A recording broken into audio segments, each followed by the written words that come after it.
Hello, I'm going to show you how you can install Google Slides on your PC or laptop. So what you want to do next is you want to head over to Google Chrome.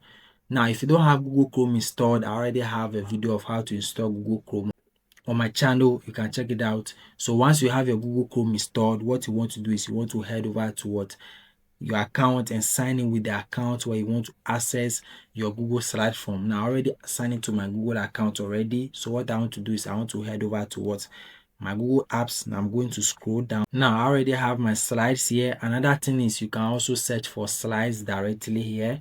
So if I search for slides, now you are going to see Google Slides here. So if I click on it, this is going to open my Google Slide directly for me here, where I can sign in because I already signed in here. So it will take me directly here. Now, this is my Google Slide. So once you're in your Google Slide page, what you want to do is you want to head over to the three dots here. Now the three dots are the top right corner of your browser. Now what you are going to look for, you are going to look for install pages app. So if you scroll down, you are going to see it as cast, save and share. Once you get to cast, save and share, you are going to see another drop down, where on this drop down you see this option, install pages app, which is exactly what you are looking for. Install pages app. Once you see install pages app, you're just going to click on it.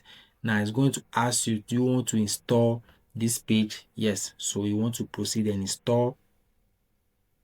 Now it's going to install Google Page directly for you. So I can close it now. Now my page on my desktop here, I have slide and also on my taskbar.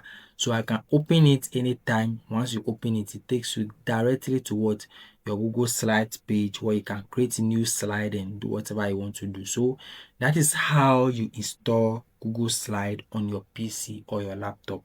If this video is helpful, don't forget to like, subscribe and comment. Also, if you have any problem, also you can also let me know in the comment section also. So thank you for watching this video. See you in another video.